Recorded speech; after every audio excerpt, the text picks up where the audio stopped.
네, 매주 목요일 아침 데일리 브리핑에서는 이 사회적 이슈에 따라서 시시각각 변화하는 전반적인 경제 흐름을 따라가 보는 시간을 마련하고 있는데요. 오늘도 전화에는 퀀텀 F&A의 최은하 대표 연결되어 있습니다. 안녕하십니까? 안녕하십니까? 네. 이 경제협력개발기구 OECD가 최근에 이 델타 변이를 중심으로 한 코로나19 대확산으로 인해서 소비가 위축되고 있다. 그래서 이 코로나 규제 완화 이후에 빠른 회복세를 보이던 미국 등 세계 주요 경제국들의 경제 회복 모멘텀이 급격하게 소진돼 가고 있다라는 진단을 내렸습니다. 자, 이렇게 된다 그러면은 앞으로 경제가 다시 어려워지는 것 아니겠습니까? 어떻게 생각하십니까? 아무래도 뭐 상식적으로 이제 그렇게 저희들이 해석을 해야 되겠죠.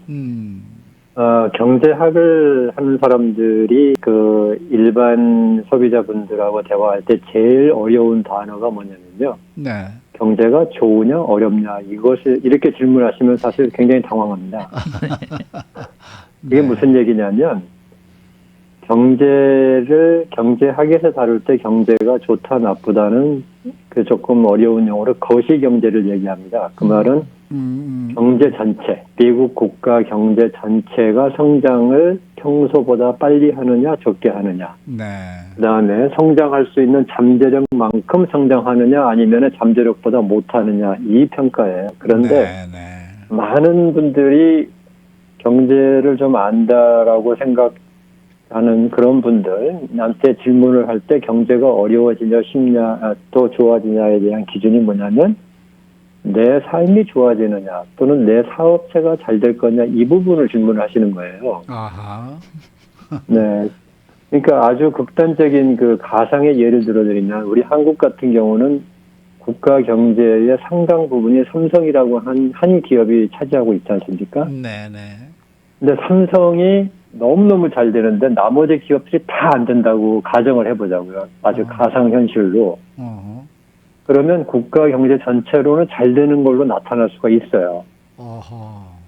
네. 그만큼 이 경제는 전체를 보고 하기 때문에 경제학에서 경제가 어려워지냐 아니냐 이제 이런 부분을 얘기할 때는 적어도 우리 라디오 코리아 이제 앞으로 청취자분들께서는 경제가 어려워진다 또 좋아진다 하는 이런 OECD, IMF, 미국의 페더럴 리저브 이런 데서 말하는 것은 국가 경제 전체를 얘기하는 거지 어느 특정 분야 또는 특정 사업체 또는 특정 임금 근로자를 대상으로 얘기하는 게 아니다 하는 점을 항상 좀 기억하고 얘기를 같이 하면 좋을 것 같아요. 알겠습니다.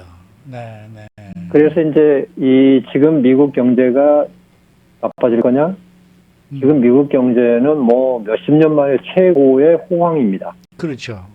그렇죠? 네.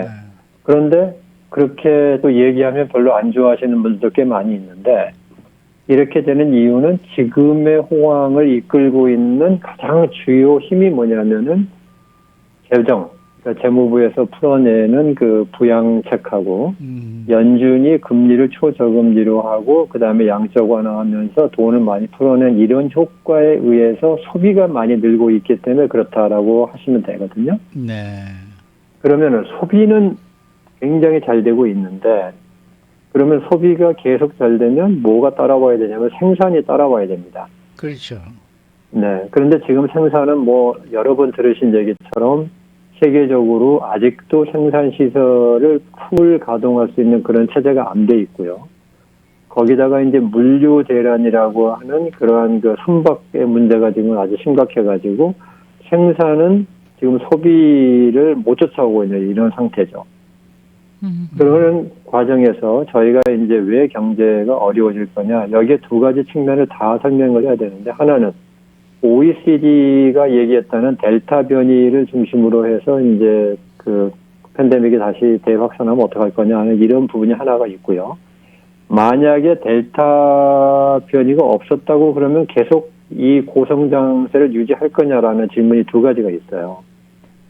그런데 정답이라고 하면은 사실 델타 변이가 없어도 성장세는 둔화되는 것은 이미 다 예견을 하고 있는 부분입니다. 네. 그러니까 그 정도의 빠른 성장 속도를 계속 유지할 수는 없다는 거죠. 그것은 왜 그러냐면 우리가 팬데믹 시작해가지고 뭐 많은 경제가 봉쇄되고 제한되고 이런 것이 다시 열리는 과정에서 그동안 정부가 보조해준 돈들이 많아서 소비가 잠재워져 있다가 한꺼번에 몰려 나왔기 때문에 이런 폭발적인 소비 증가가 이루어지는 현상인데, 첫째, 정부의 부양안은 이제 더 이상 없는 거잖아요. 네.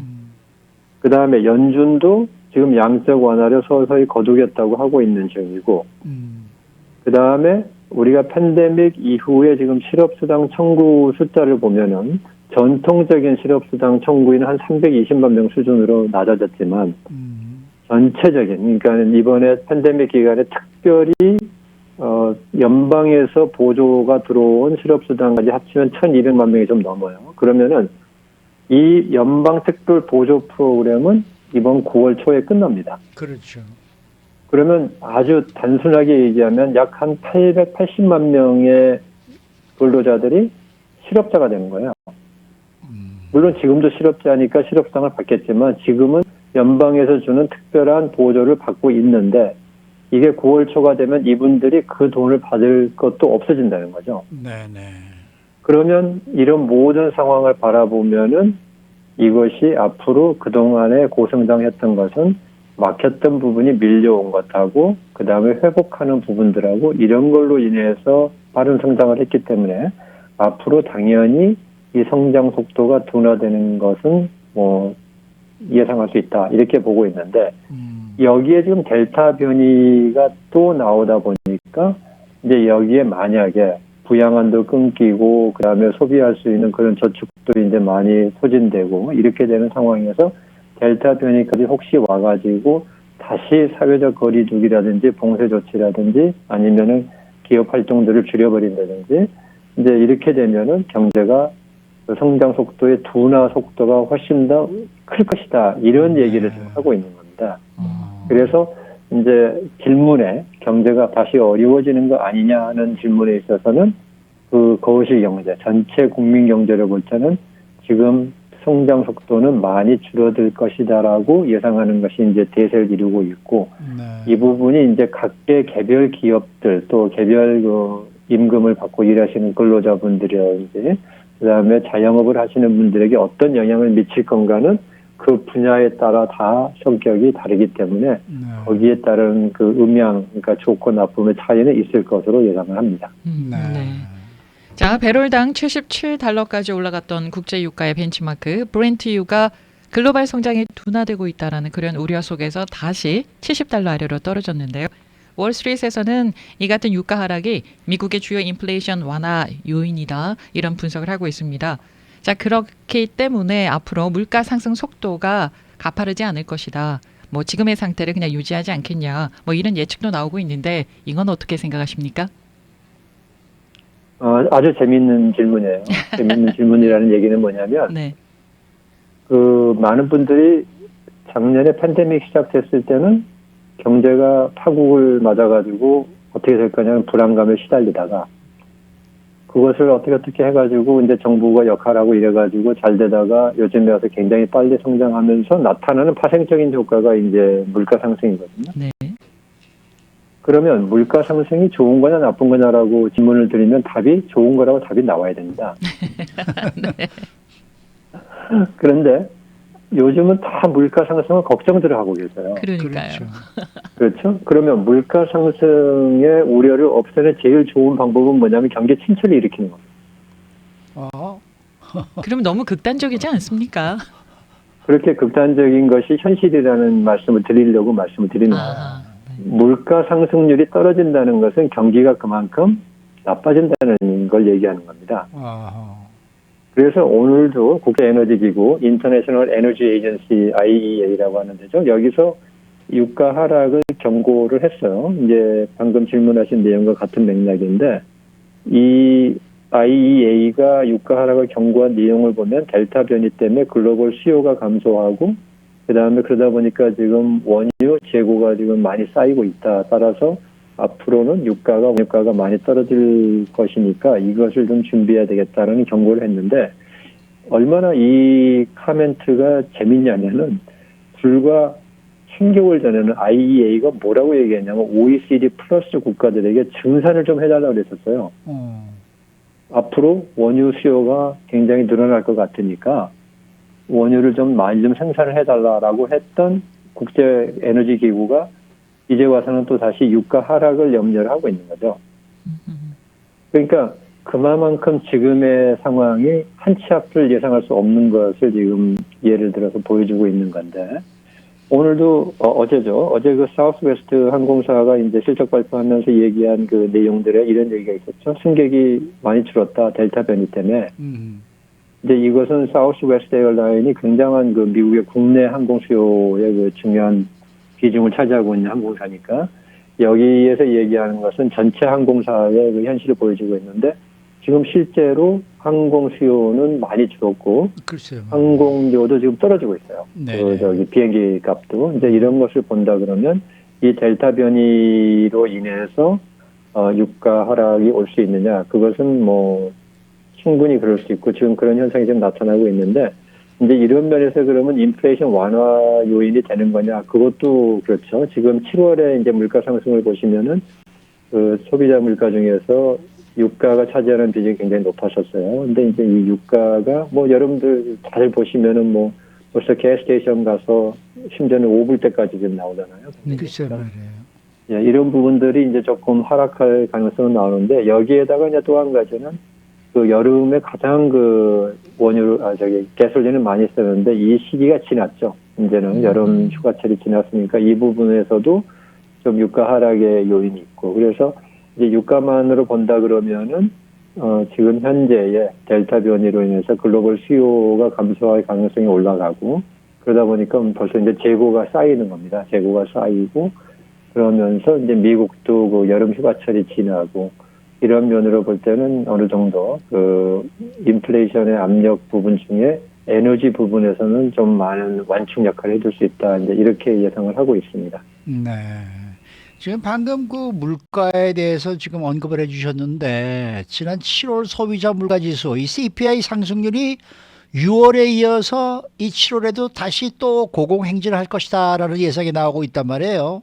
이러면서 이제 인플레이션이 과연 정점에 왔느냐 아니면 더 올라갈 것이냐 이제 이런 논란이 커지고 있는데, 지금 그 경제 전문 방송 CNBC가 7월 소비자 물가 지수가 지난해 같은 달에 대비해서 5.3% 상승할 것이다라고 지금 예상을 하고 있습니다.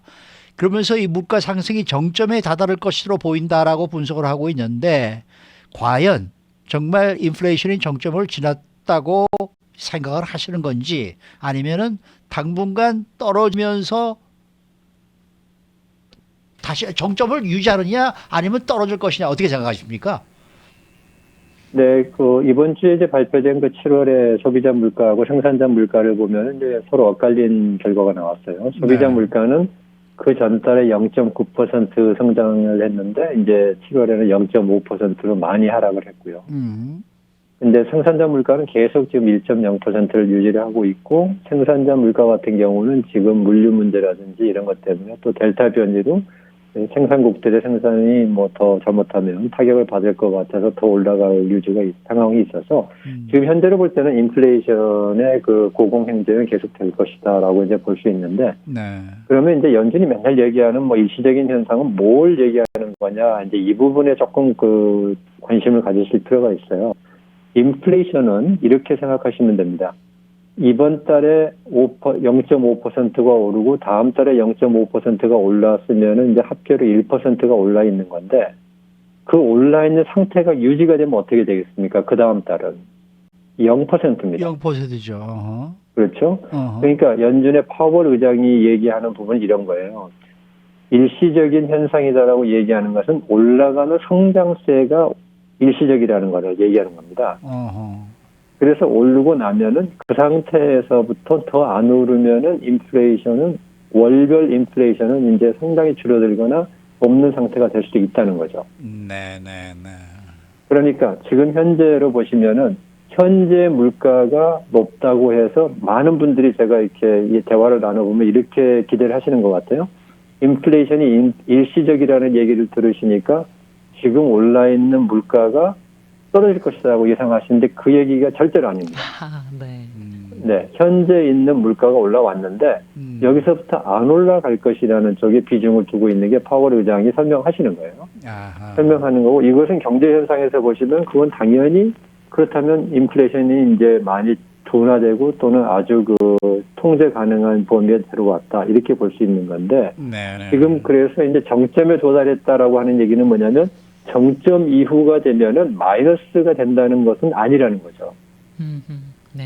그러니까 지금 0.9%, 1% 매달 올라가는 부분이 그 다음 달에 됐더니 이제 0.2%, 0.1% 이렇게 내려오면은 그것이 그 인플레이션의 압력이 줄어들었다 이렇게 생각하는 거라는 겁니다. 그래서 이제 하는데 결론적으로 얘기 드리면은 아까도 얘기했지만 지금 부양안도 끝나고 그 다음에 델타 변이도 나오고 이런 부분들이 있기 때문에 소비자 수요는 많이 줄어들 거라고 예상을 합니다. 그래서 이런 부분이 이것도 또 줄어든다는 게 전에보다 적어진다는 게 아니에요.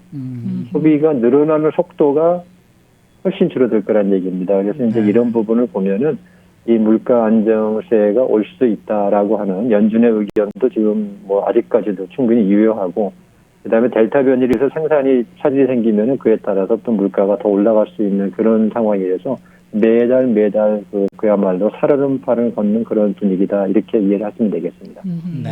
네. 자, 오늘- 그 다국적 벤치 펀드 비전 펀드가 있습니다. 그 제일 한국인 3세 소프트뱅크의 손정혜 회장이 이끌고 있는 비전 펀드가 중국에 대한 신규 투자를 중단한다라고 발표했는데요. 그렇게 되면 앞으로 중국에 대한 투자 리스크가 좀 커지게 되는 건가요? 네, 충분히 커질 거고요. 커지는 상황은 근데 이미 이제 뭐 시장은 중국이 지난달부터 시작했던 그 국가 안보를 이유로 한 여러 가지 규제 조치 때문에 그 부분은 이미 시장이 충분히 반영을 하고 있고 이제 중국은 그러한 그 손해를 감수하더라도 자기들의 그 내부 문제를 그 더 중요시하겠다라는 입장을 분명히 했기 때문에 이 부분은 앞으로 뭐 그렇게까지 세계 경제나 주식 시장에 타격을 주지는 않겠지만 중국의 선택은 분명합니다. 자기네 나라의 태권과 그 다음에 공산당의 그 위치를 지킬 수 있는 범위 내에서의 어느 정도의 경제적 손실은 감수하겠다는 것은 뭐 홍콩 사태도 그랬었고요. 그 다음에 신장 위구르 사태도 그렇고 이번에 안보 문제도 그렇고 다 이것은 중국 그 공산당의 선택이기 때문에 이 부분은 뭐 이미 잘 알려져 있어서 리스크는 뭐 올라갔지만 이미 시장은 충분히 반영하고 있다 이렇게 이해를 하시면 될 것 같습니다. 네. 오늘 말씀 잘 들었습니다. 네, 감사합니다. 네, 오늘도 퀀텀 FNA의 최은화 대표와 함께했습니다.